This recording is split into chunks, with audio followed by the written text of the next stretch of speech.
أذلة على المؤمنين. And a lot of times we skip أذلة على المؤمنين and we go straight to أعزة على الكافرين because that's easier. You know, أذلة على المؤمنين. They are powerless, weak, humble, meek, soft in their dealings with believers. They are easygoing with believers. They're forgiving with believers. They're courteous in their language. They're not judgmental. They're not harsh with other Muslims. One of the worst qualities of a community that claims to be a believing community is that they are judgmental and harsh and backstabbing towards each other. This is one of the worst qualities Bani Israel had developed. So when Allah reminded them of the fundamentals of their deen, He included in those fundamentals, وَقُولُوا لِلنَّاسِ حُسْنًا. Speak to people nicely.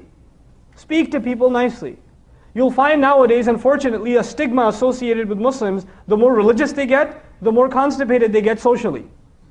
The more difficult it is to talk to them. The angrier they look. If the guy's got a beard, it means he's just constantly going to be upset at something. And you're going to avoid trying to talk to him. If a woman starts wearing hijab, it just means she's going to judge you because you're not wearing one. And she will look at you with eyes that'll burn right through your hair. Right? That's the perception. But the closer you come to deen, that much more you're supposed to become courteous and kind and generous and understanding and forgiving of others. That's what you're supposed to be. Instead of looking at someone who's living in ignorance. A lot of Muslims do ignorant things nowadays. Maybe your friends do and you don't do them anymore. But if your friends are doing ignorant things, your first thought is, astaghfirullah, these people, I can't believe they're my friends. Such ignorance they do. They do bid'ah, they do kufr, they do shirk, they do haram, they don't care about anything. You were that guy 2 years ago. That was you. Who guided you? You guided yourself? وَكُنْتُمْ عَلَى شَفَا حُفْرَةٍ مِّنَ النَّارِ فَأَنْقَذَكُم مِّنْهَا. The same ayah which says, فَأَلَّفَ بَيْنَ قُلُوبِكُمْ. He put love between your hearts is the same ayah that says you were at the very edge of hell. You were at the edge of the ditch. And He rescued you. So when somebody else is at the edge of the ditch, instead of getting angry at them and kicking them off, be patient, be courteous, be patient. And sometimes you come and ask the imam and the scholar, I'm trying to give da'wah to my brother or to my friend. It's been like 2 months. Nothing's happening. What should I do? Give me some magical thing to say. Tell me what I can do. You know what? What's Nuh alayhi salam's magic trick? It's sabr. He's talking to his own son for a very long time. The same community for a very long time. And it's not like he talks to a group of people and they don't listen. He says, you know what? I'm packing my bags. I'm going somewhere else. Maybe I'll find a better crowd elsewhere. Nope. Same crowd. Same crowd. We have to be patient with each other, especially believers. Especially believers. And that's Nuh alayhi salam with kuffar. That's him with kuffar. That's the messenger for a decade, sallallahu alayhi wasallam, with the Quraysh of Makkah, the worst of the worst. For a decade. We're talking about Muslim families. We're talking about your own friends and neighbors.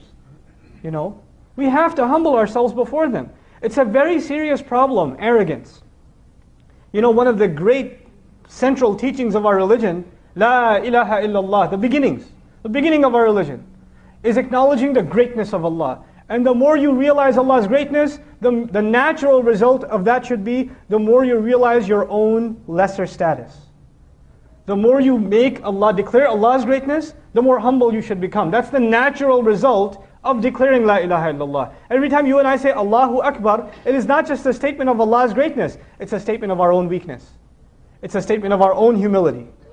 But when people who say Allahu Akbar then pass judgment of anybody who walks into the masjid, and they look at the size of their beard, or they look at how they're dressed, or they look at the accent of their language, when that happens, when people who even work in Islamic causes look at each other with suspicious eyes, when they can't trust each other, when people say salam without meaning salam, assalamu alaikum, all of you know what that means. But what it implies is there's no beef between us. I don't dislike you. I love you. There's absolute peace and harmony between us. But when you say, Assalamu alaikum, brother, you don't mean it. You mean the exact opposite. I hate your guts, brother. But you're saying Assalamu alaikum.